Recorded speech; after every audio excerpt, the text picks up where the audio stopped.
Good evening, everyone. I hope everyone's having a great night tonight. I am Mike Hrynyshyn of Blue Chip Scouting, the Sun Belt area scout for the site. I am joined by Texas State cornerback Jarron Morris tonight. If you don't know who Jarron is, he had 4 interceptions in last year's 2020 condensed season. He's third amongst returning players nationally in both 2020 interceptions and career interceptions. He's got 7. Definitely a player that you should have your eye on, someone that I have done a scouting report on bluechipscouting.com. But I figured, why not take the opportunity to interview the man himself so that everybody else can get familiar with him. So, Jarron, how are you tonight? I'm doing good, doing real better since I done came off surgery. Oh, yeah. What'd you have surgery on? My meniscus, not too long ago, like 2 weeks ago. Yeah, but it was a small surgery, so I'll be back. Okay, so it's like basically a clean out, not like a full tear repair. Yeah, it was just like when in the doctor said it was like a little hang nail in there, and like it was bothering me, agitating. Yeah, I can imagine. But again, thanks for taking the time out of your day. I know, obviously, with the season right around the corner, training camps kicking up. I know time's at a premium for you. So again, thanks for taking time out of your Tuesday night to come and talk with me, and let some of the people know a little bit more about yourself, and so that they know who to watch for. By the way, if you want to talk about swag, Jarron wears the number 0 as a defensive back. So I mean, that's pretty swag-tastic. Nah, yeah, for real, Agent 0, man, that's the move. Agent 0. Is that okay? I don't know if you're too young for this. This is gonna make me feel so old. Agent 0, is that anything to do with Gilbert Arenas, or are you too young for that? Nah, I'm probably too young for that, man. Oh my God, I feel so. Wait, hold up, Jarron. What year were you born in? 1999. Oh God, yeah, I feel old as hell right now. I'm still a 90s baby though. Okay, there you go. At least you got that going for you. Okay. I feel like I've been doing this forever. Players now are getting massive contracts that are my age, like massive extensions. So, you know what? There are a couple guys at Blue Chip that are going to experience that in about 2-3 years, and I can't wait to make fun of them for it. But now that we've got that out of the way, I like to kind of start off these interviews, but talk about a non-football topic, because I feel whenever people get player interviews, all they want to talk about is football. But I want to get to know the person a little bit. So what are some things you like to do outside of football? Are you like a gamer? Are you a musician, or? Yeah, I play my game. I ain't gonna lie to you. I be on Call of Duty and Madden. I like Call of Duty, man. And are you a PS5 guy or an Xbox guy? My Xbox. I played both growing up. Yeah, I played both growing up, but now I'm more of an Xbox guy. Were you able to get your hands on a next-gen console? Nah, not yet, man. I've been waiting on it. That's why I ain't even bought no new Madden games or nothing like that, because I want to wait until I get the new gen version. I tell you, man, I somehow lucked into being able to get one back in February, and I thought by now more people be able to get them, but nah. Up here, they were selling out online in 2.5 minutes. So I don't know what it's like down there, but jeez. You got the PS5 or the Xbox? I got the PS5. Back in February. I had to turn on Best Buy notifications on Twitter. Yeah. Hey, you got to do what you got to do to get it. Do what you got to do, exactly. But yeah,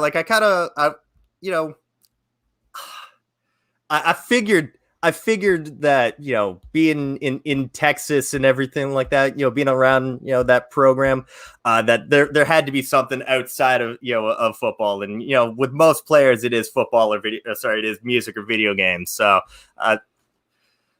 interesting to see that I was right. Now, again, you may not know it by looking at me, but I am a former football player myself. So I do know that every athlete has a pregame ritual or pregame warm-up playlist. So do you have a ritual, or what's getting you amped come game time? What type of music? I listen to mostly my friend from back home. His name Miguel. Yeah, I like to love to him. I like to put my teammates on him too, though. But nah, he get me in my zone. He get me ready to play, and I listen to a variety of artists. You know what I'm saying? Because I even got a little R&B in there because it ain't really no, you know what I'm saying? Like it's just a mood, and that one Oh yeah. song can get me ready to play.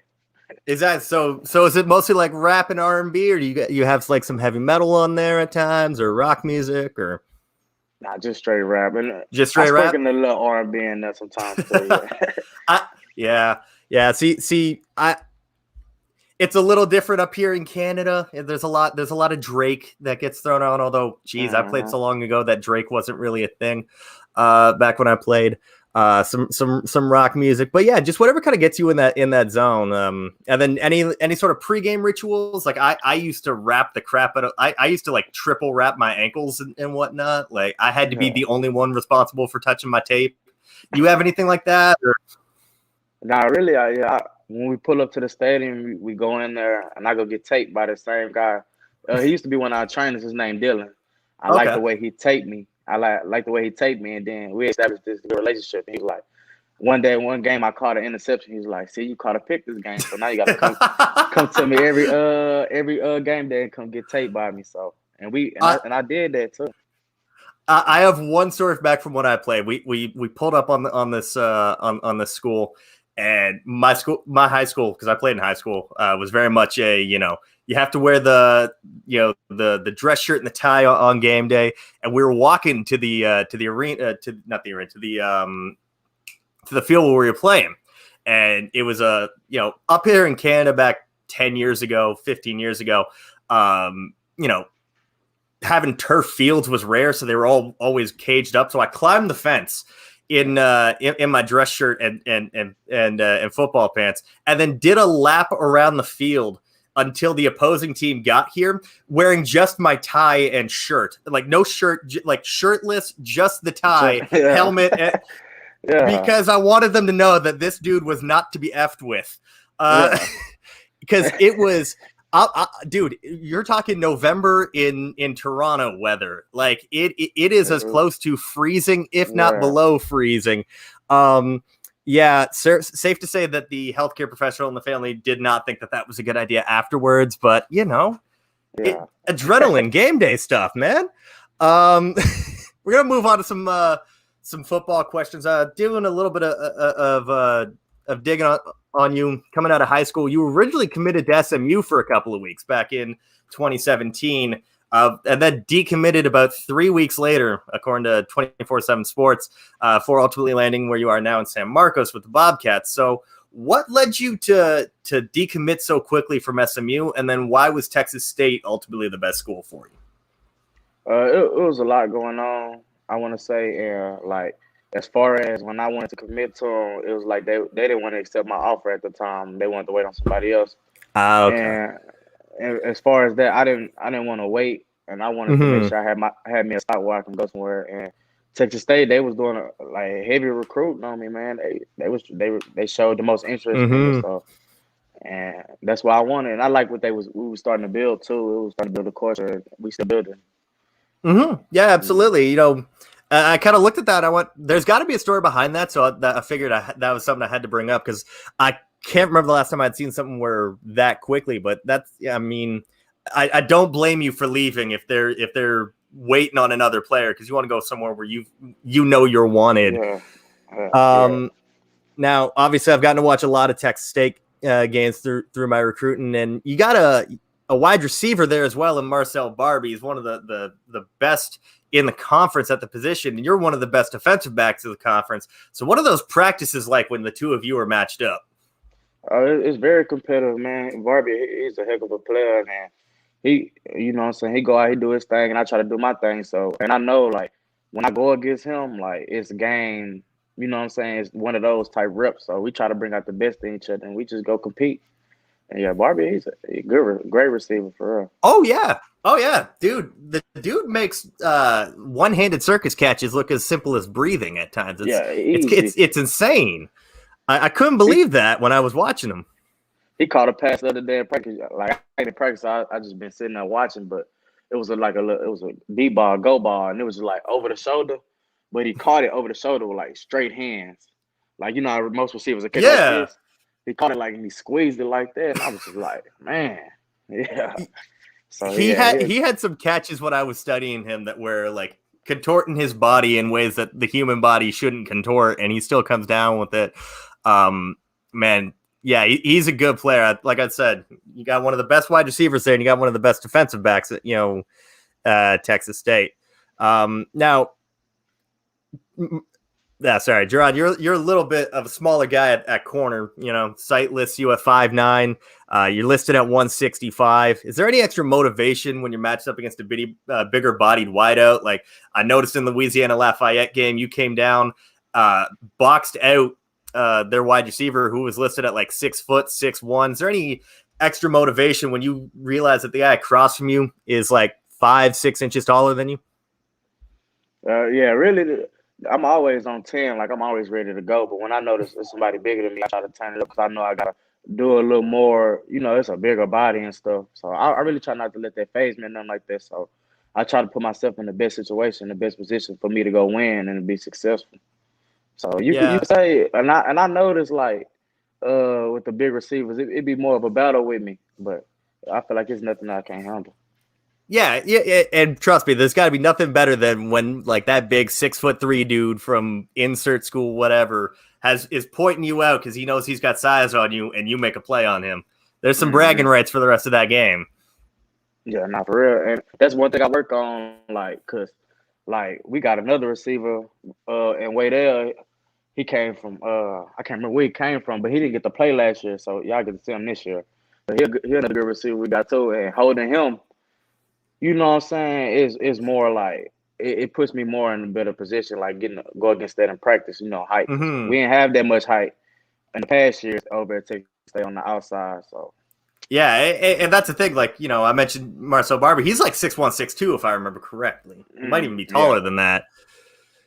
So yeah, you get a lot of reps of that against practice, and like I said, that one against Louisiana Lafayette, you did a great job of boxing him out. You went up with him, and he looked dejected when you came down with that football. Yeah, like how he did that for real. So, pretty much.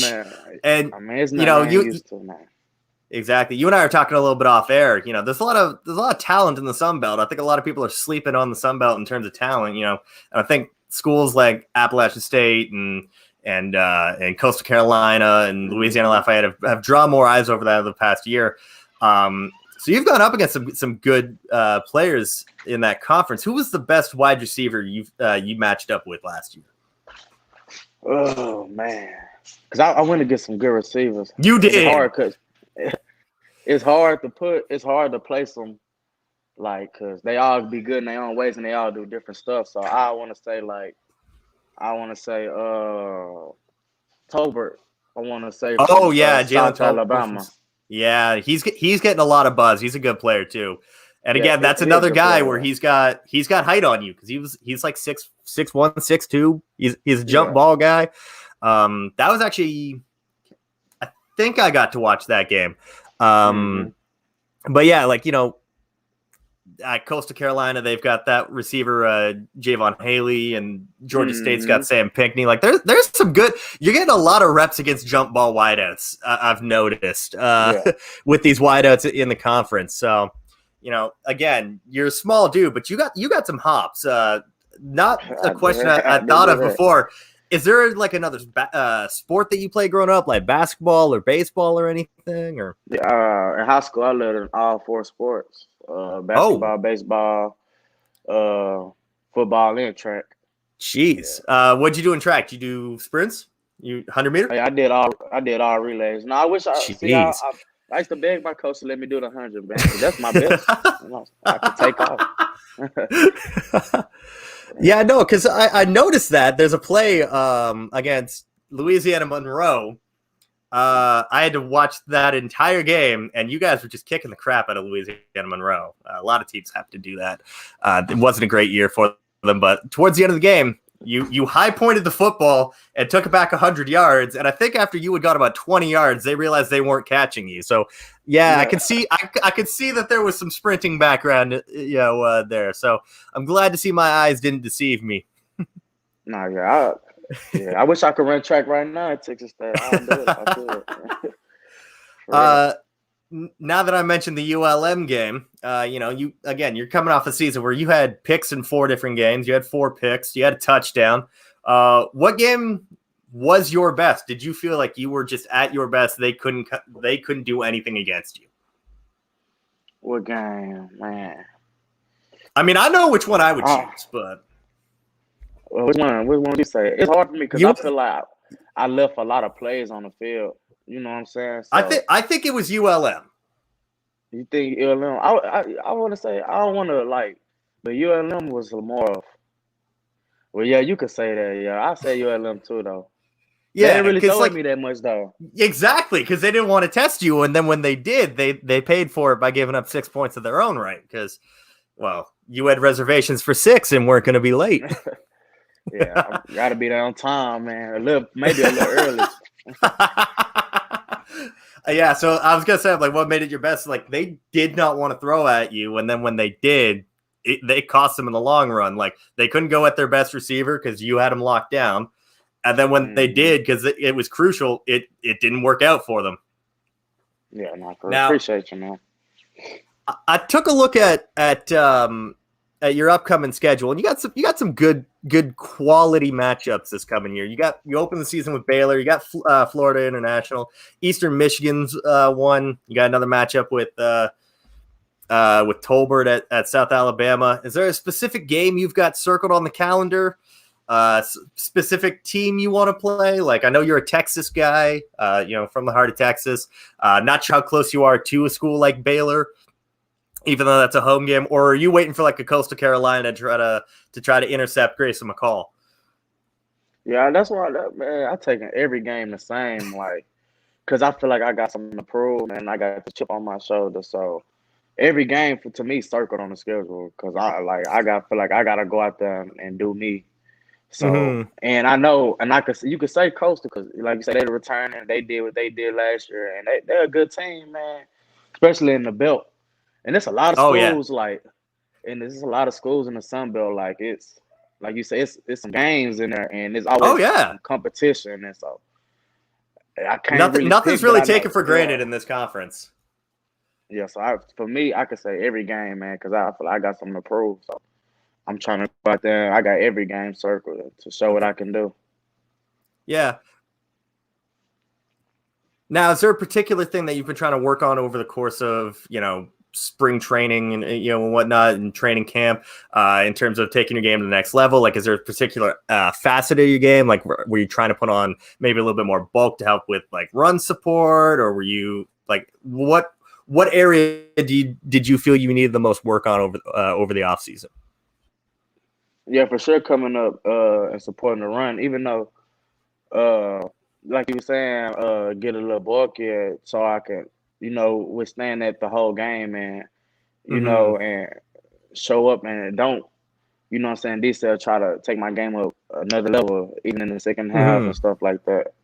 So, and it's a lot, what I'm saying, it's always room for improvement, and I just try to get better every day for real.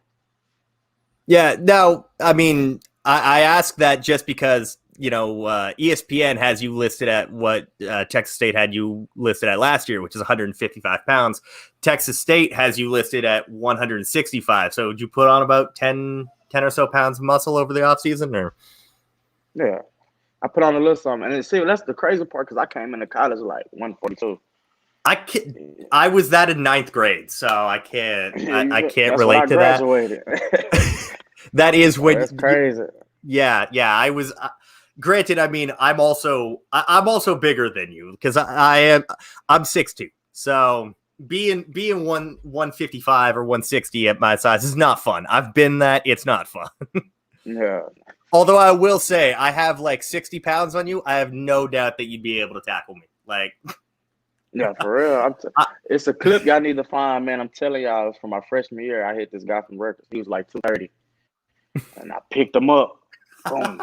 You're gonna have to send. Yeah, you're gonna have to send me that one. I can show you. I can send it to you for real. All right. And then last question I got for you, then we'll get on out of here, man. With the NCAA now allowing players to profit off their likeness with, sponsorship deals and agreements, for the players, is there anything in San Marcos or in that area that you've been able to partner with these NIL deals? Actually a former Texas State player, he reached out to me. He be watching the games and stuff, and I'm real familiar with him. And he got this clothing brand and stuff called the Culture Ave, and he reached out for me to be a part of that. So shout out to him for that. Absolutely. If you want to actually, what was it again? I want to make sure I can plug that. The Culture Ave. The Culture Ave? Like F? Like AVE. Oh, AVE. AVE Avenue. Okay, yeah. All right, so the Culture Avenue. Okay. Yeah, I'll make sure that when this gets shared that they get the rub as well from that. Okay, so they got you with the clothing hookup? Yeah, they actually just sent me some gear and stuff. I gotta get a haircut before I take a picture in it. Yeah. All right, man. Now I don't want to take up any more of your time. I told you that we go about 20 minutes, half an hour, gone just a bit over 20 minutes. So again, thank you to Jarron Morris, the starting corner for Texas State. You can find him hopefully on more games televised this fall. Look out for number 0. He's probably going to be the smallest one on the field. He's going to be the swaggiest one, and he's probably the one with the most tattoos showing as well. But no, you can follow him. I've had his Twitter floating across the screen the entire time. It's _Morris_era. Hashtag eat 'em up. I love that hashtag that Texas State has. It's just so different from everything else. But yeah, definitely go give Jarron a follow on Twitter. You guys can follow me on Twitter at MikeH_draft. If you're new to the channel, hit subscribe, hit the bell notification. If you're watching this on Twitter, don't forget to follow at Blue Chip Scout. Until next time, guys, everybody have a great night.